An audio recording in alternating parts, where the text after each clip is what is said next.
राजस्थान की 5 विधानसभा सीटों पर उपचुनाव होना है, जिसे लेकर बीजेपी और कांग्रेस दोनों ही अपनी अपनी रणनीतियां बना रहे हैं और उन पर काम भी कर रहे हैं। लेकिन सियासी समीकरण कुछ और ही बन रहे हैं। बीजेपी जहां अकेले चुनाव में उतरने की तैयारी में है, वहीं कांग्रेस अलायंस के साथ मैदान में उतरेगी। बीजेपी और कांग्रेस दोनों के लिए गुटबाजी भी चैलेंज है। कांग्रेस में भी कई नेता गुटबाजी और भितरघात की बात कर रहे हैं, तो वहीं बीजेपी के साथ भी ऐसा ही कुछ है। वहां भी दो दिग्गजों के नाराज होने की खबर है। हालांकि उन दोनों को बीजेपी मना भी रही है, लेकिन शायद अभी उतनी बात नहीं बन पाई, जिसके कारण अभी टिकट पर भी बात नहीं बन पा रही है। तो वहीं दूसरी तरफ राजस्थान कांग्रेस में सब कुछ सचिन पायलट के ऊपर आकर टिक गया है, इसलिए अभी किसी के मजबूत होने की बात नहीं कर सकते। लेकिन जैसे जैसे उपचुनाव पास आएंगे तो यहाँ की सियासी समीकरण में कई दांवपेच देखने को मिलेंगे। आइए अब बात करते हैं उन सीटों की जहाँ राजस्थान में उपचुनाव होने हैं। ये सीट है देवली उनियारा, चौरासी, झुंझुनू, दौसा और खिंवसर। बात करें इन 5 विधानसभा सीटों की तो 84 विधानसभा सीट पर कांग्रेस बाप के साथ मैदान में रहेगी।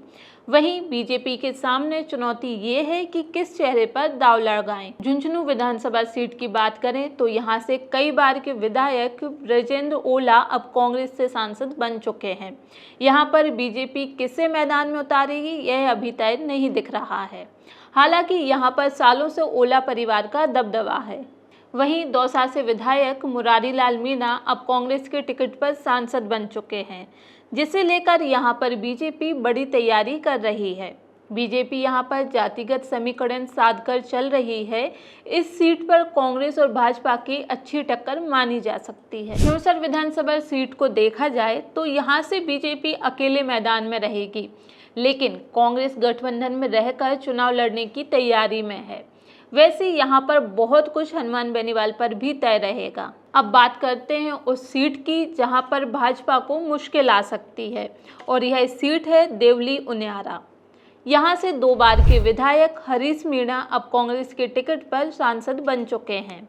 अब यहाँ पर कांग्रेस से कौन चुनाव लड़ेगा, इस पर अभी कोई तस्वीर सामने नहीं है, लेकिन यहाँ हरीश मीणा और सचिन पायलट के कंधे पर सब कुछ निर्भर है। इस सीट पर बिना इन नेताओं की सहमति से कांग्रेस को नैया पार लगाने में मुश्किलें आ सकती हैं।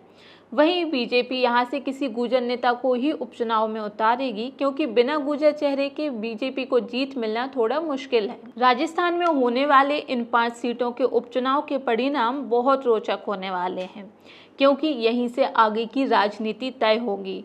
वहीं लोकसभा चुनाव के परिणाम से भाजपा पर दबाव बना हुआ है। इसके साथ ही अब 7 राज्यों में 13 सीटों पर हुए उपचुनाव के नतीजे भी राजस्थान भाजपा पर दबाव बना सकते हैं, क्योंकि 13 में से केवल 2 ही सीट भाजपा को मिली हैं। अब देखना होगा कि राजस्थान में कौन कितनी सीटों पर बाजी मार पाता है।